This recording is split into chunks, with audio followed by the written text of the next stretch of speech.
All right. So my name is Erika Lovette, and I am a reading specialist at a charter school in Washington, D.C.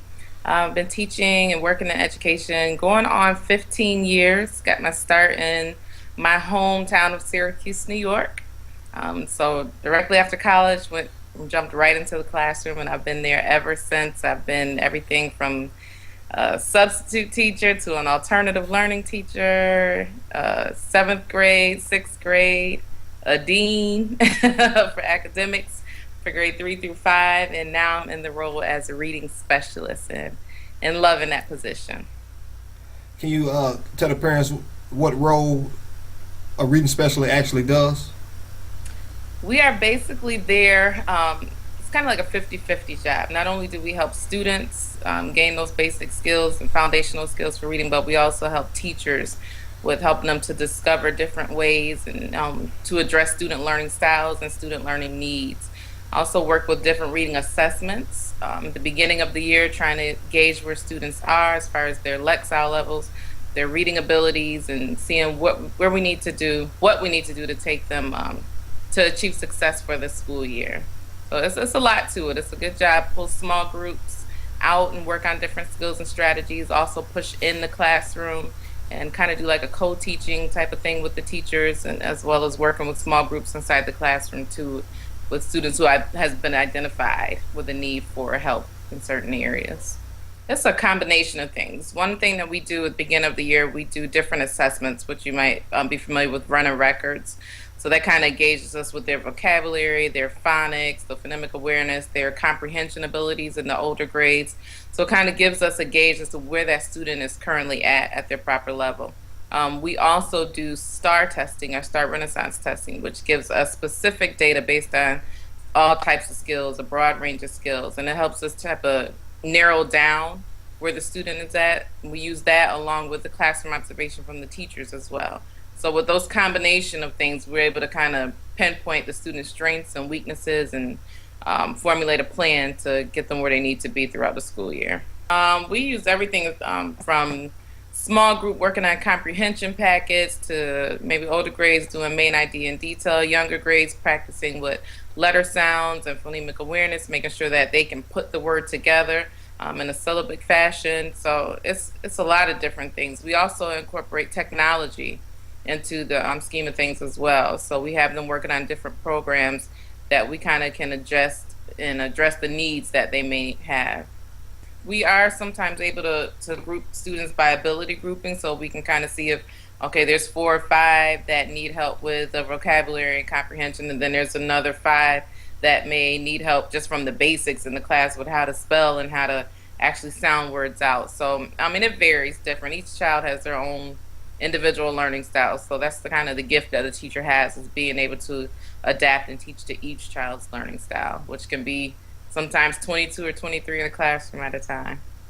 So, what can parents do at home to help their to increase their kids' vocabulary? Oh, there's a lot. I think the best thing and something that really worked for me growing up was just have conversations with your child. Even from a young age, a lot of people say, don't do the baby talk with them. Use, regular vocabulary words, use regular conversational words, and really try to help them build it, from a young age. And that'll kind of stick with them and help them out during their schooling years too. So definitely having conversations, talking with them, how was your day, sitting down, making that time over dinner. Because I think the students really, they get into that. When they see that their parent at first, at first point at home is involved and interested, then that will definitely help them to build their conversational skills. All right. So, what tips and tricks do you have? Oh, I have a lot. So Let's I get kind to of it. was like, I was researching some different ways from helping your students from the lower grades, kindergarten, pre-K, on up to middle school, high school. So I think one of the things that we kind of just touched on first too was making the conversations meaningful with your child, especially for your middle school children that are older and they're getting to that maturity where they don't want to hear mom and dad, how was your day? Really ask them and get into that. You can talk to them about the news and debate different viewpoints in the news that they may have discussed, or ask them to relate something that they learned in social studies from a historical point of view to something that's going on currently now. Just kind of encourage them to think out of the box. and that will definitely open up a lot for them vocabulary wise and comprehension wise. And you can have an in-depth conversation, but make the conversation light and comfortable for them as well.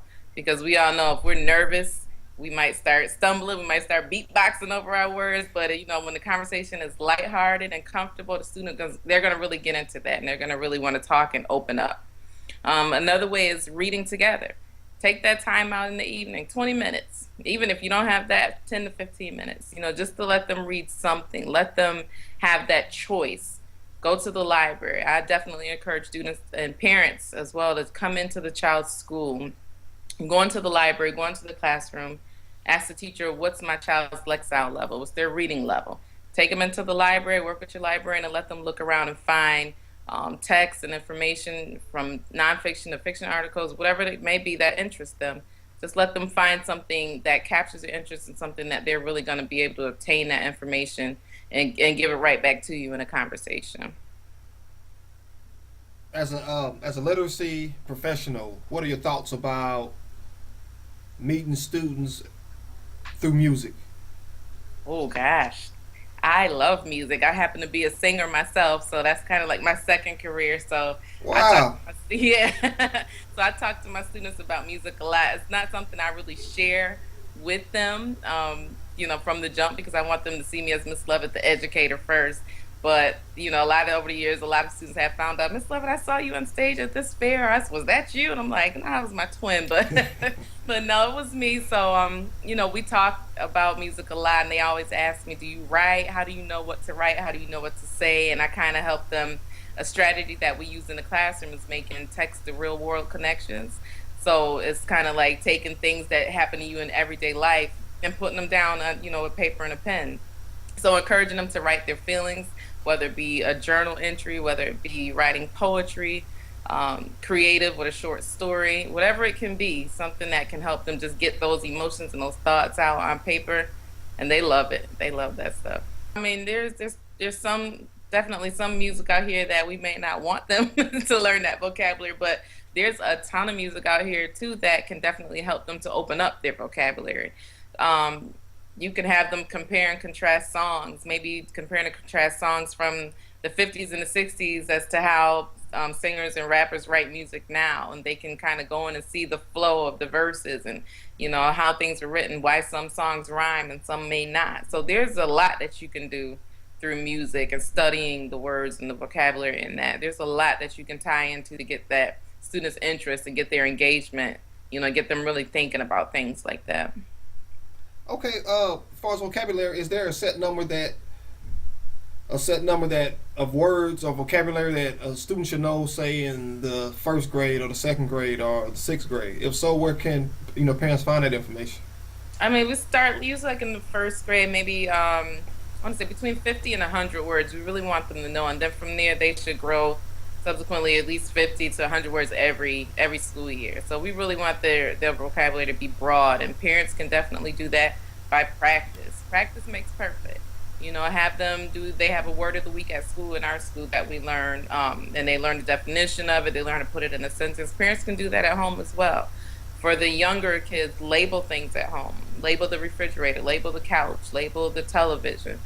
Different things like that to kind of get them with word association, so that they're using this terminology. And if they didn't say it right, you don't want to necessarily just correct them and reprimand them, but just show them again. Well, how did you say that? How did you do that? And let them express themselves. When they mess up and make a mistake, let them fix it, and they'll learn. They'll definitely get it. How do you feel about books on tape? I mean, it works for some people. For me personally, I'm not a huge fan of it, but I have definitely seen it work for certain students who just don't have that attention span to sit and just read on their own. So I think when you have students who are more of auditory learners, it definitely can be a helpful factor for them in learning. I think that just one thing I wanted to say that all children need were like the four A's. You want them to have attention, appreciation, affection, and acceptance when it comes to literacy and building those literacy skills. If students see that the parents in it, that the teachers in it, and they're a collective unit that's really behind them and helping them and helping them and encouraging them, then I think they're definitely going to embrace literacy and want to read. They're going to want to know more. The curiosity is going to be piqued, and it's nothing better than going home and having someone that's really interested in your education and interested in you, and you know that your parents have your back. So I think that definitely will help students out. Speak to literacy being a pillar of the fundamentals of learning. Mm. It's like, what can you really do if you don't know how to read and comprehend? In this day and age, literacy is tied into any career, anything that you want to do. I don't care if you want to play in the NFL, the NBA. If you can't read and be able to comprehend things, you're not going to make it. So it's like it's the foundation, of everything that we do. Having that knowledge of you got to read a map to get somewhere. If you want to take the metro, which I'm learning how to do now, being new here, if you want to take the metro, you have to know how to read. You have to know where you're going, be able to understand directions. So for math, you have to be able to read word problems and understand, the flow of literacy and comprehension in those problems. So it is the foundation in everything that we do.